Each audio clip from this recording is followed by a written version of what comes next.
A young man plans elaborate crimes he believes will net him millions of dollars. As he puts his violent schemes in motion, the lives of innocent people and police officers mean nothing. The FBI tries to bring him to justice, but they soon find themselves up against a criminal enterprise.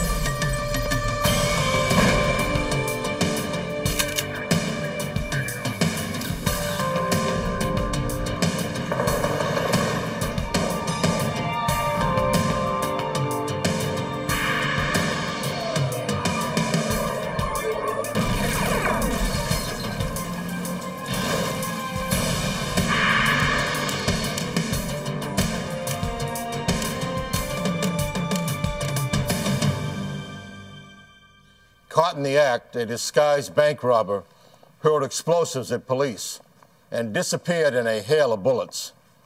When police identified the suspect, they connected him to an armed kidnapping, but they couldn't find him.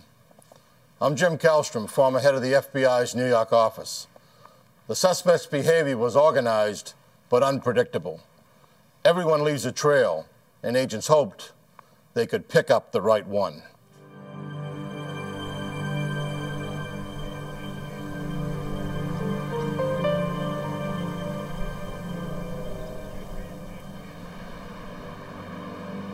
Martinez, California is a suburban city 30 miles north of Oakland. As dawn broke on October 15th, 1993, most of Martinez was still asleep.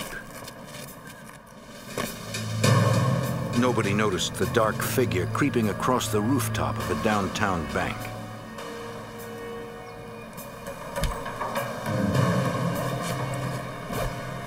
He carried a top-of-the-line cordless power saw and drill with special motors that reduced noise.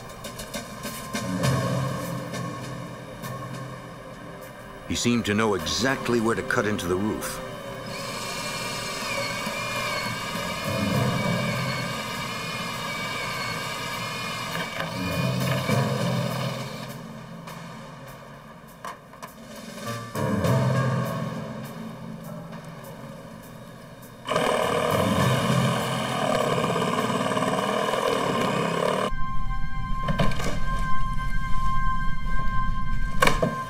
The masked man exploited a flaw in the bank's security system. The alarm was unable to detect movement in the crawl space between the roof and the bank's ceiling, allowing him to move freely.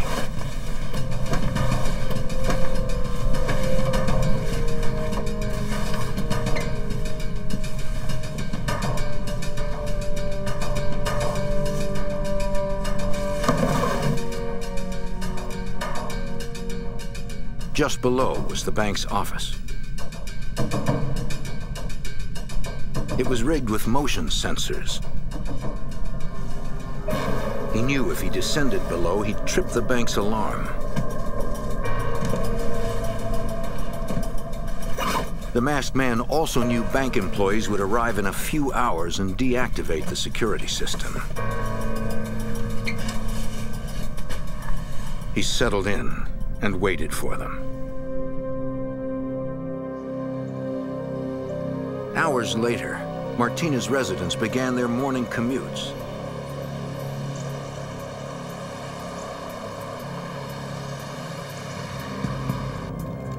Two miles from the Martinez Bank, in the city of Pleasant Hill, a police operator answered a seemingly unrelated emergency call.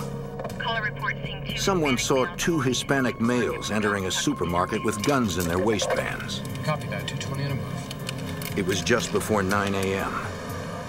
Pleasant Hill police officer Bob Lauderdale responded to the supermarket.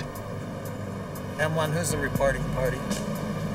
He's still on the line, a payphone. Well, my dispatcher advised that the person making the call was calling from a public phone directly across the street from the store. He just hung up. He gave his name as Kyle Farrell. I noticed a black male adult standing in front of the phone booth.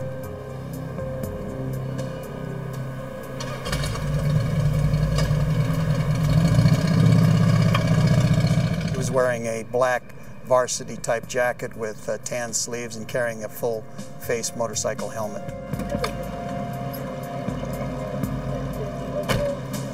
Officer Lauderdale and Sergeant Gary Ezel entered the supermarket to investigate. They would begin an aisle-by-aisle search for the suspects. Back in the city of Martinez, the masked man had waited 3 hours in the crawl space above the bank's ceiling. Bank employees were preparing to open to the public. They deactivated the alarm when they arrived. How's vacation? It was awesome. Yeah. Very relaxing. Nice to be back at the office. Not really, but... The masked man watched a teller punch in her access code to the ATM room, where she would fill the machines with cash. It was his cue for a dramatic entrance.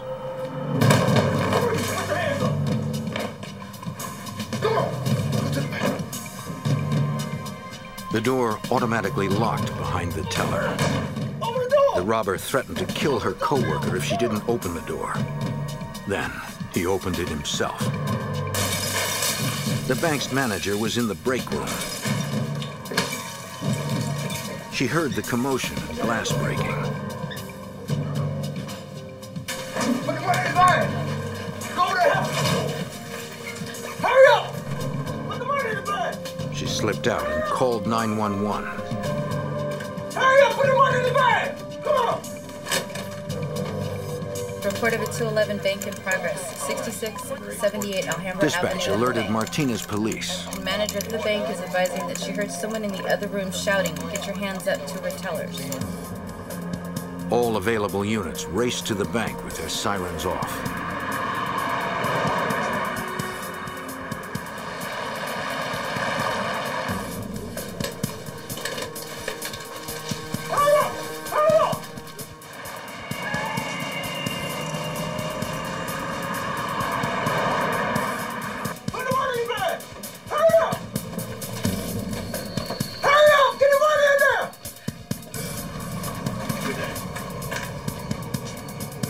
The robber left with a backpack stuffed full of cash.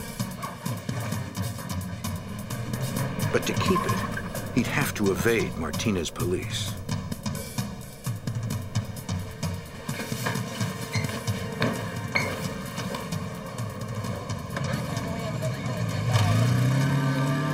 Officers arrived at the front of the bank.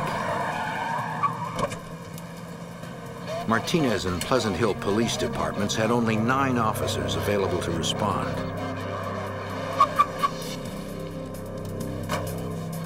And 2 of them were tied up on a suspicious call at a supermarket.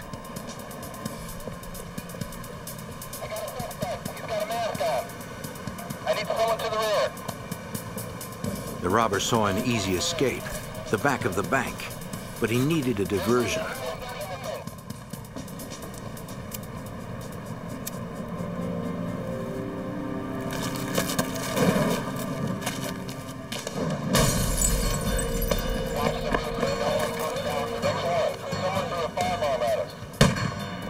Martinez traffic officer Earl Moffat moved to cover the rear of the bank.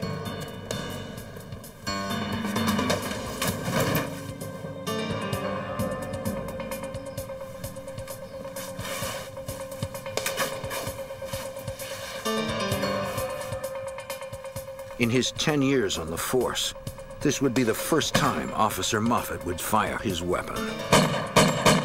He's firing rounds at me, and he's only about 20 yards away. So what was going through my mind is just chaos. As the gun battle continued, Pleasant Hill police were still investigating the 911 call about 2 men with weapons entering the supermarket.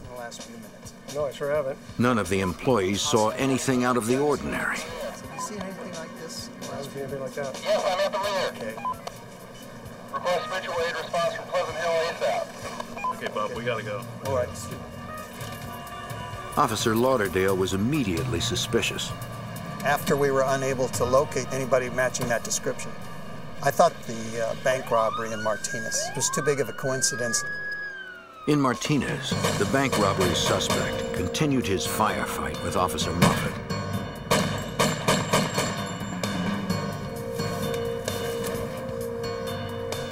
I couldn't copy. Sam 24-27.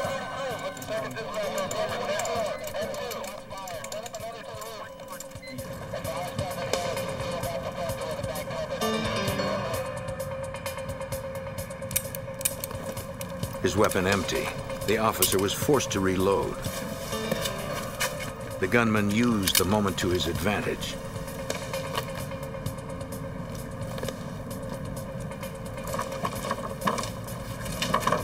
Moffat knew he would be vulnerable to ambush if he climbed over the fence. He followed procedure and called for backup. As officers cordoned off the neighborhood, Martinez police were joined in the investigation by the FBI and Supervisory Special Agent Bob Moore. The FBI automatically investigates all bank robberies.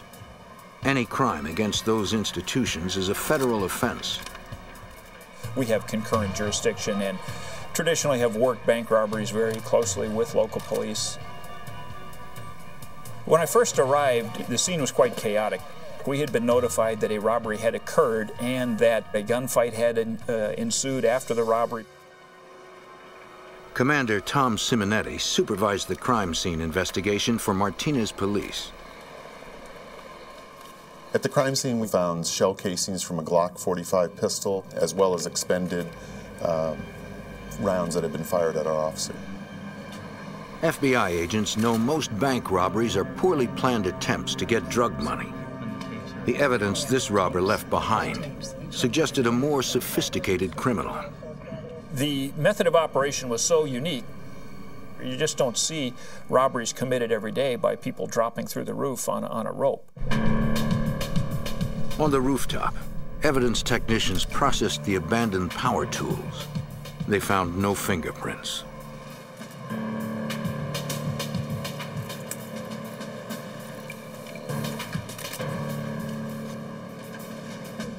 Agents interviewed bank employees about their traumatic experience. They described the robber as a muscular black male in a red jacket. The average bank robbery nets just $3,000. The bank manager determined that the robber escaped with over $35,000.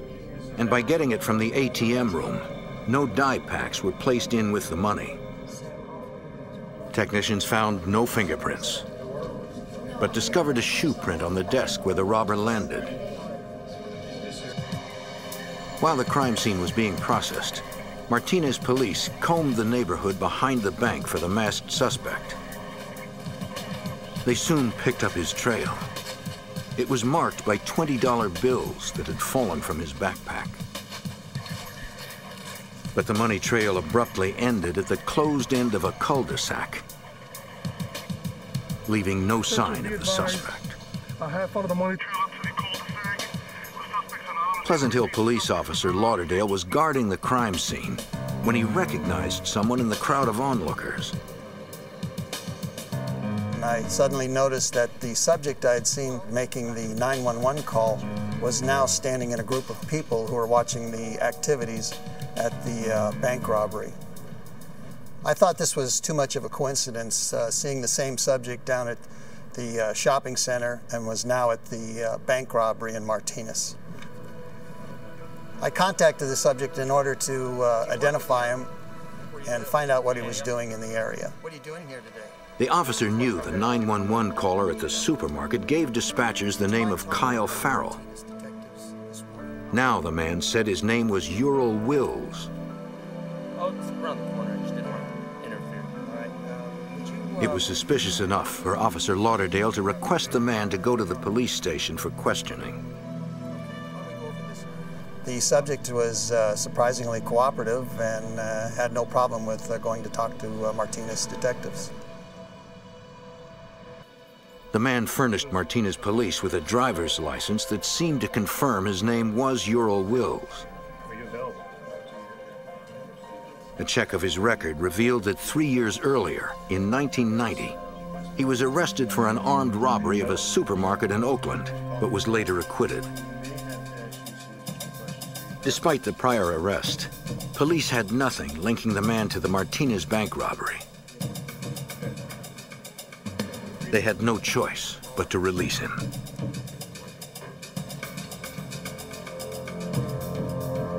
They didn't know that uncovering the man's true identity would lead them to the bank robber, who was willing to kill to escape police.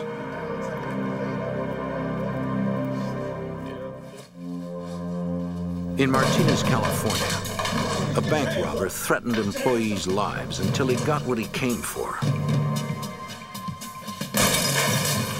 $35,000 in cash intended for the bank's ATM machines.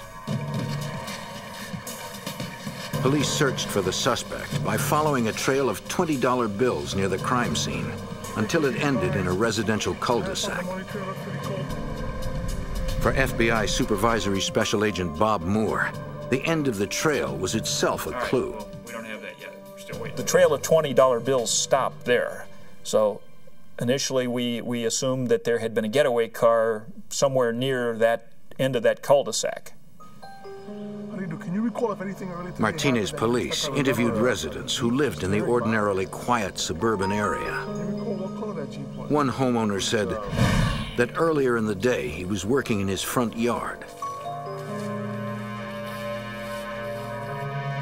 He noticed a brand new Jeep Cherokee speed past his home. He thought the white female behind the wheel might have been just a reckless teenager. The witness said the vehicle had no license plates, only a placard from a nearby Jeep dealership. Several other witnesses in the neighborhood also saw the vehicle, but none of them could agree on the Jeep's color. Okay, well, great. Well, thank you. I may call on you again. Supervisory Special Agent Bob Moore pursued the vehicle lead. Yes, Bob Moore with the FBI. How you doing? He called the dealership advertised on the SUV and learned they sold over 60 new Jeep Cherokees in the past 3 months. We began identifying the people who had purchased those cars with negative results. Each Jeep Cherokee had to be investigated. Martinez Police Commander Tom Simonetti knew it would be painstaking work. We also talked to several of the registered owners of new Jeeps, and they had either no criminal record or they had been out of town and were able to prove that they weren't involved in the robbery. We found that one had been stolen from a nearby BART station. The vehicle was recovered in the city of Concord, and after investigating it and processing it, it was determined that it was not involved in the crime. The last 2 Jeeps that we looked at were both sold to a rental car company in the city of Antioch. This is what we have here. Anything else? Agents went to the rental company to investigate the last 2 vehicles.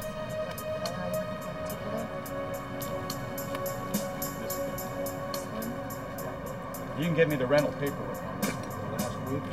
I need to know. They requested copies of the rental contracts.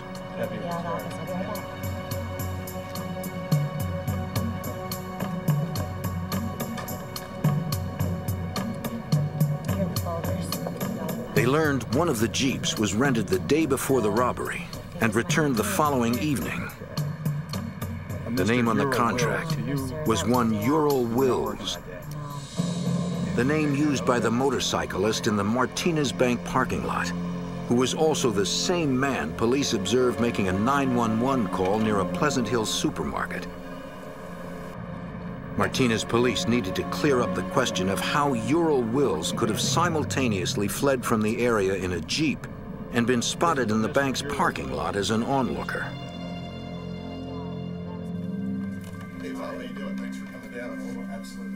For answers, they turned to Officer Lauderdale. Take a quick look at these. When I presented the picture of Ural Wills and in the photo lineup to Officer Lauderdale, he identified a different person as Ural Wills. Lauderdale picked the photo of Doug Jones, a known criminal associate of Ural Wills. In looking into Mr. Wills's criminal history, we determined that he had an accomplice who had committed several crimes with him. Detectives believed that the accomplice, Doug Jones, posed as Wills at the scene of the robbery to throw off police. They now considered Wills their prime suspect. To agents, it was clear why Jones made the call while the bank robbery was in progress. Yeah, that's who I contacted. The planning of this included the attempt to create a diversion of the police by making a 911 call to the Pleasant Hill Police Department. Martinez police ran a more detailed background check on Ural Wills. They spoke to the Oakland detectives that arrested him 3 years ago for a supermarket robbery. They expressed their frustration that he was later acquitted. Martinez commander Tom Simonetti learned of yet another recent arrest of Ural Wills. During this investigation, we had found that Mr. Wills had been arrested by the California Highway Patrol for carrying a loaded Glock pistol. Martinez police discovered that the bank robber also used a Glock pistol.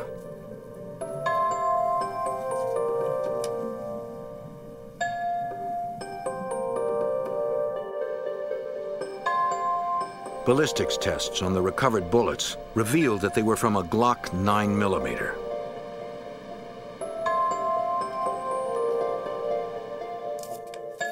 Martinez investigators also learned from Oakland criminal informants that Wills often preyed on other criminals. He had made several armed robberies of known drug dealers in the city of Oakland, which led us to believe we were dealing with somebody who either wasn't afraid or was very brazen in his criminal activity. The same criminal informants gave police insight to Ural Wills' methods of operation. They said he often used female getaway drivers because Wills believed they were less suspicious to police. The fact that a woman was seen behind the wheel of the Jeep was consistent with Wills' criminal history. From the auto rental contracts, agents were able to trace Ural Wills' financial records. The Jeep Cherokee had been paid for with a credit card by Wills. We determined through subpoenas that the credit card had been issued by a credit union in Berkeley. From Berkeley Police. I'd like to know if Mr. Ural Wills... They also learned Wills had a savings account at the credit union, but found no unusually large deposits that could be linked to the Martinez bank robbery. We asked the employees at the credit union if he were to appear at the credit union to call the Berkeley Police Department. Thank you very much. Even without any suspicious bank deposits, agents and Martinez police commander Tom Simonetti still believed evidence implicated Wills in the bank robbery. Wills had an apartment in Antioch, California, 20 miles east of Martinez. Based on the information compiled by the Martinez Police Department, the FBI, and the Antioch Police Department, we were able to obtain a federal search warrant of Mr. Wills' apartment in the city of Antioch. 30 days after the bank robbery, FBI agents and a police SWAT team prepared to execute the search warrant on Wills' apartment. They knew he had already fired 10 rounds at a Martinez police officer. The SWAT team suspected Wills would shoot again. FBI agents and a Martinez police SWAT team were serving a search warrant on an apartment belonging to bank robbery suspect Ural Wills.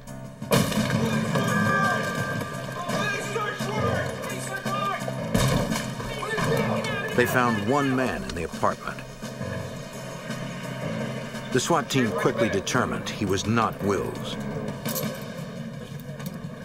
They identified him as Doug Jones, who was a known criminal accomplice of Ural Wills, as well as Wills' roommate. Jones was the man seen making the 911 call near a supermarket before the Martinez bank robbery, and the man spotted in the bank parking lot after the robbery. Officers removed Jones from the apartment and took him to the station for questioning. As investigators executed their search warrant, they found several items of interest, including a bulletproof vest. Agents also found a red jacket that matched witness descriptions of the bank robber's clothing.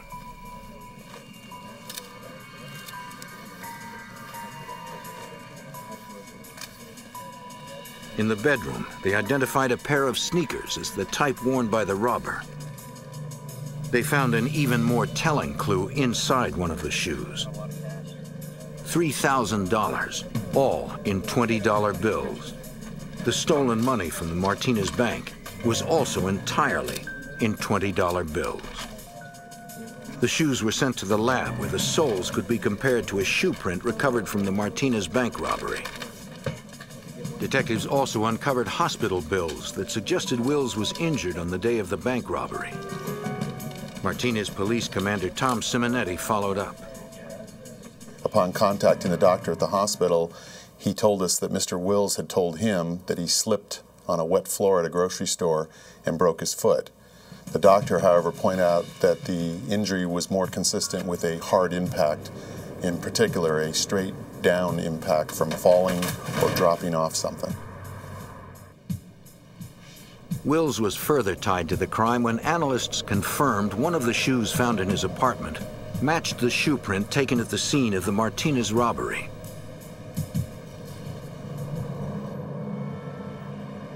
At the police station, Where is Mr. Wills? agents questioned Wills' roommate and criminal associate, Doug Jones.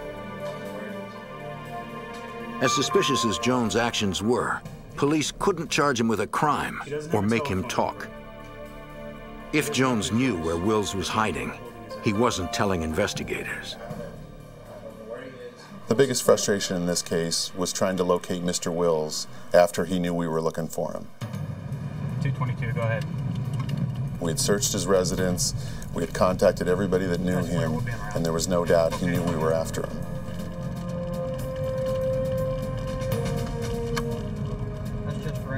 Agents knew Wills was a career criminal and were certain he would strike again. They spent nearly a month searching Bay Area neighborhoods Wills was known to frequent. They found no sign of the violent fugitive. While investigators hunted for Wills, he was planning a crime even more ambitious than his Martinez Bank robbery. He gathered a group of accomplices and filled them in on his plan.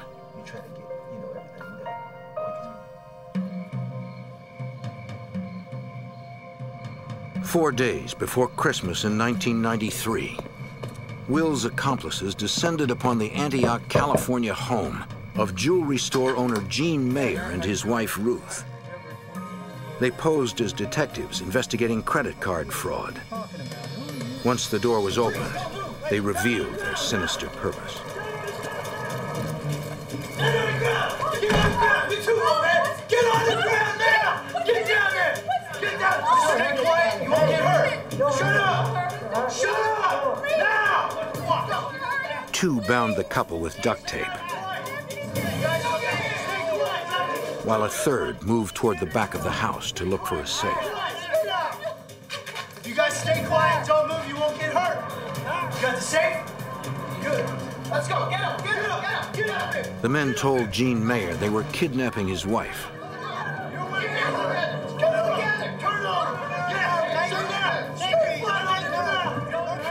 They said they'd phone with the details on how he could retrieve her. Mayer could do nothing, as Ural Will's accomplices left with his wife and a safe full of jewelry.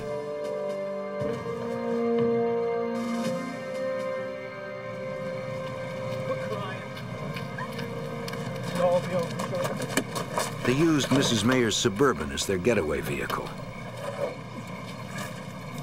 Get in there. Let's go.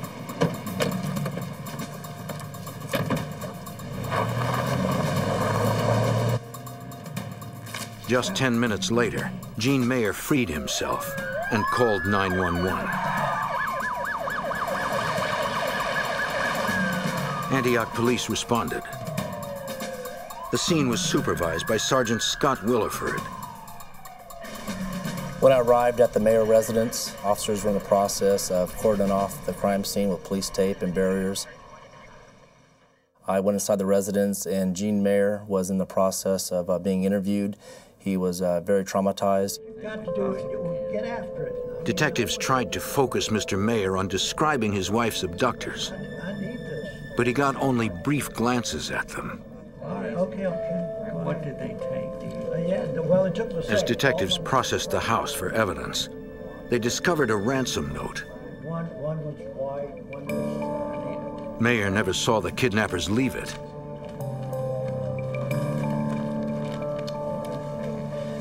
The note warned him not to contact the authorities. Gene Mayer worried that he might have made a mistake by calling police. He feared the kidnappers would retaliate by killing his wife.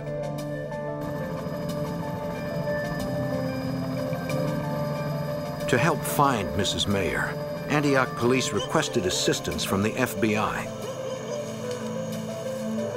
They searched for any sign of Ruth Mayer's Suburban that her abductors used as a getaway vehicle.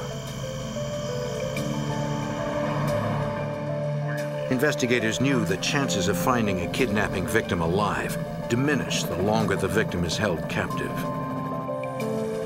Officers in Antioch and neighboring communities urgently scoured parking lots at shopping centers, thinking the kidnappers might have abandoned Mrs. Mayer's SUV and switched to another vehicle. They found nothing. Still on the airport road. You've got to do it. Get after it. Detectives learned that the jewelry in the stolen safe was worth $400,000. But Mr. Mayer wasn't concerned about the jewelry. He wanted his wife returned unharmed. Blindfolded during her abduction, Ruth Mayer had no idea where she was or what the kidnappers had in store for her.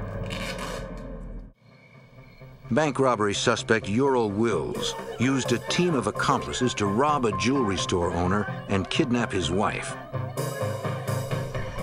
Inside the Mayer home, Antioch police analyzed the ransom note left behind by the suspects. The kidnappers demanded $2 million for the safe return of Mrs. Mayer. Police anticipated they would phone with instructions. Technicians installed phone traps to trace and record any incoming calls. But none came.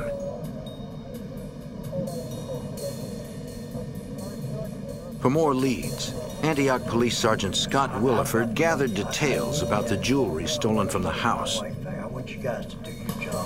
If any of it turned up, it might put them on the trail of the kidnappers.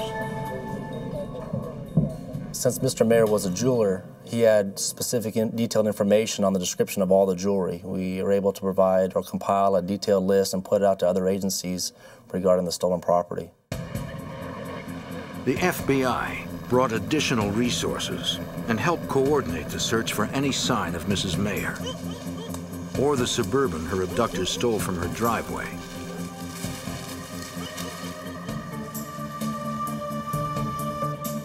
By the following morning, investigators were still combing the Mayers' neighborhood for clues. Teams of officers and agents began talking to people in the neighborhood. We were knocking on doors asking if people had seen anything suspicious in the area. In addition to interviewing neighbors, investigators like Antioch Police Sergeant Scott Williford turned to the media for help. We did everything possibly that we could to get the information out to the public so we could have the public's assistance in trying to locate Ruth Mayer. Hundreds of volunteers distributed over 8,000 leaflets throughout the Bay Area. The leaflets had photos of Mrs. Mayer and a description of her Suburban. The strategy quickly brought results. Within hours after the kidnapping, with the information put out to the other agencies, we located the Suburban that was stolen. Technicians processed the vehicle for evidence. They found nothing useful. Investigators theorized that the kidnappers transferred Ruth Mayer to a second getaway vehicle.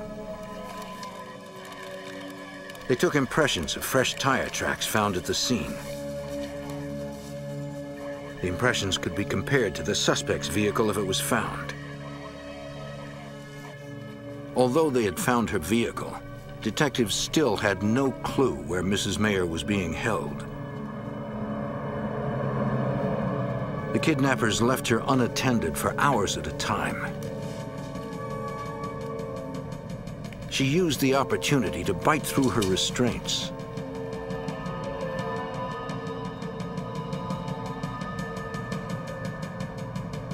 Mayer knew an escape attempt was too risky.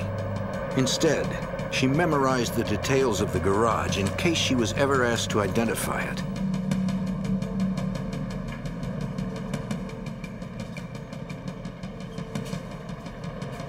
In the driveway, she saw the outline of a car. It was covered with a blue tarp. Mayer thought about shouting for help, but she was concerned what might happen if her abductors heard her. For the time being, she had no choice but to wait.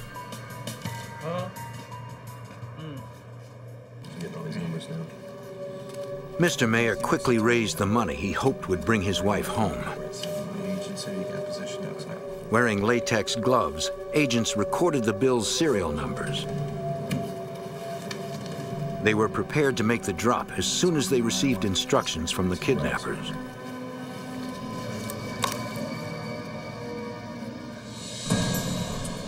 Two days after the kidnapping, police responded to a call from a Berkeley credit union. The FBI had asked the manager to call police if he saw the suspect from the Martinez bank robbery. He spotted Ural Wills trying to make a deposit. Looks like it's all here. Bring up your account number. The teller tried to access the account, but it was frozen.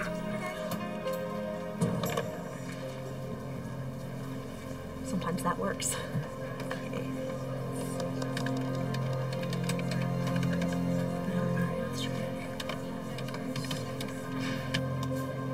Berkeley police arrived and calmly approached the bank, but Wills spotted them.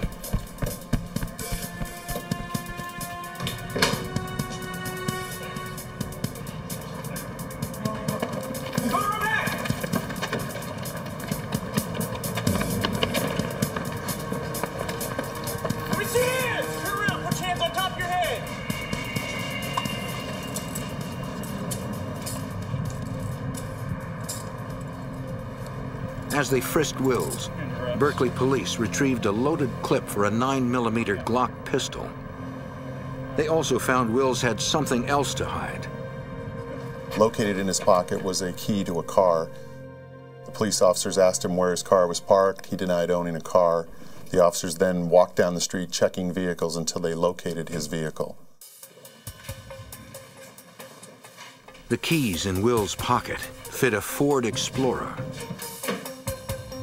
FBI Supervisory Special Agent Bob Moore searched the impounded vehicle for evidence that would link Wills to the Martinez bank robbery. Instead, he uncovered the first break in the Ruth Mayer kidnapping case. The key items of evidence found in the Ford Explorer the day of Wills' arrest were a cell phone, a weapon, a pager that belonged to Ural Wills, and a bag containing jewelry. Agents had previously thought the Ruth Mayer kidnapping and Martinez bank robbery cases were unrelated. All that changed when they discovered some of the jewelry was personalized. RM were the initials of Ruth Mayer. Agents showed the jewelry to Ruth Mayer's husband, who confirmed it was stolen from their home. Investigators now considered Wills a suspect both in the Ruth Mayer kidnapping and the Martinez bank robbery. To further tie Wills to the Martinez bank robbery, FBI technicians performed ballistics tests on the Glock handgun recovered from Wills' vehicle.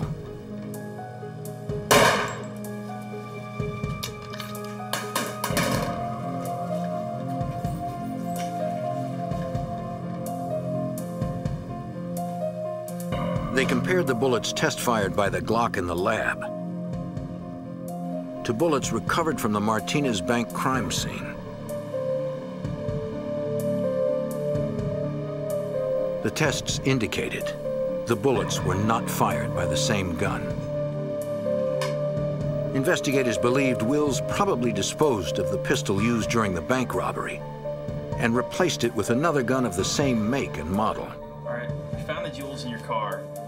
I want to know where you were and what you were doing. Wills was no longer just a bank robbery suspect. He was also a suspect in the Ruth Mayer kidnapping. We can already connect you to Mrs. Mayer. What these jewels are doing in... Desperate to save Mrs. Mayer's life, Antioch police asked Wills to tell them where she was being held. But Wills refused to cooperate. He remained silent on his involvement in the Ruth Mayer kidnapping. With Wills in jail, investigators were concerned his accomplices would panic and do something desperate.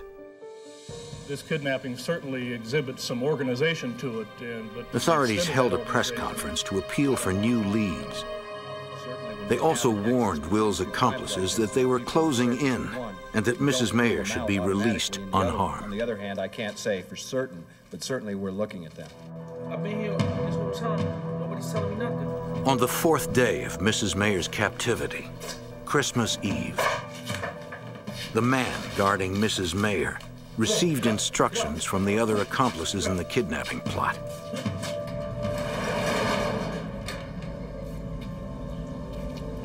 His orders were to get rid of Mrs. Mayer any way he could. The man ordered her to stay down and out of sight while he drove.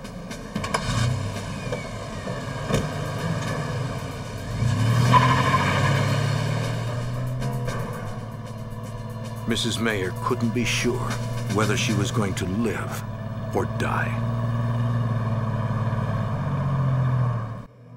That's it.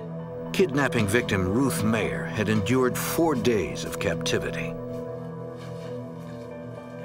The ringleader of the abduction, Ural Wills, was in police custody on bank robbery charges. That left Wills' accomplices leaderless, and they were worried that the law was closing in. The accomplices ordered the man guarding Ruth Mayer to get rid of her any way he could.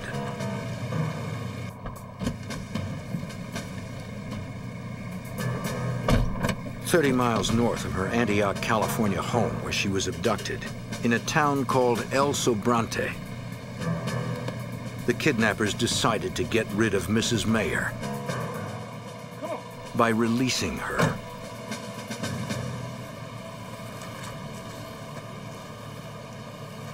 Now don't take off your blindfold. Antioch Police Sergeant Scott Williford believed police efforts to reach the kidnappers through the media paid off. Well, they knew the seriousness of the crime. They knew the pressure was on. This was a national publicized case at the time, and they didn't know what to do. It was so high profile, everybody knew all the details of this, and they were forced to release her. News of Ruth Mayer's return made headlines and the local newscasts. I just want to say that I'm so very happy to be home. Anything that you can... Investigators questioned Mrs. Mayer about her ordeal. She didn't know the location in which she was held and could not describe her abductors. Even so, she provided agents with important detail. She was able to use her senses as she was held in this garage and actually had remarkable recall as to a lot of the circumstances that were occurring in the area where she was held. She described certain sounds that she heard while she was held. She described the sound of trains going by. She described the sounds of buses or diesel-powered vehicles having to gear down or slow down as if to take a sharp turn. We've gotten a fair amount. Based on information obtained from Mrs. Mayer, investigators were looking for a location near train tracks and major bus lines. They used the cell phone seized in Will's vehicle to narrow the search. Agents quickly obtained the phone's billing records. And they just make their way heading east.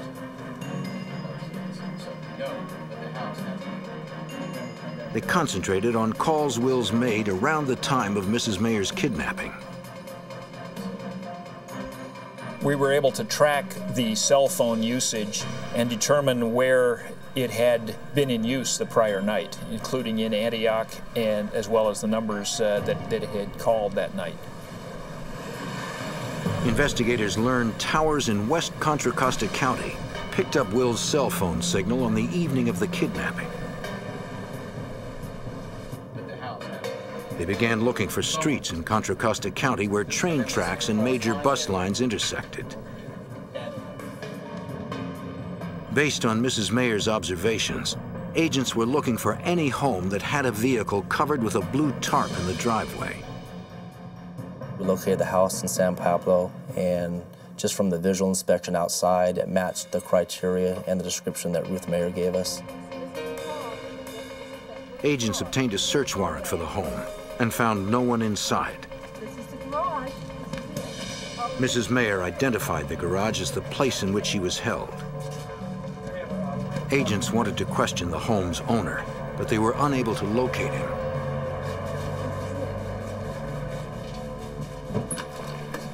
Investigators sought out homeowner's relatives in an effort to find him. Edward Rodriguez was the homeowner's nephew. Agents were unaware that he guarded Ruth Mayer during the kidnapping. But Rodriguez mistakenly believed the agents were looking for him and said he was just about to turn himself in. It will be used against you in a court of law.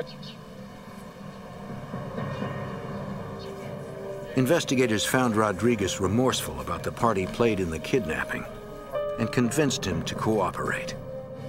How about picking out something for me? Ultimately, the guard confessed to the whole crime, confessed to the planning, the details of the operation, and laid out the whole crime from A to Z. Rodriguez named all the conspirators in the scheme. Anybody else here on this page? He said Ural Wills planned and led the kidnapping operation. Agents corroborated the guard's statements with Will's cell phone records.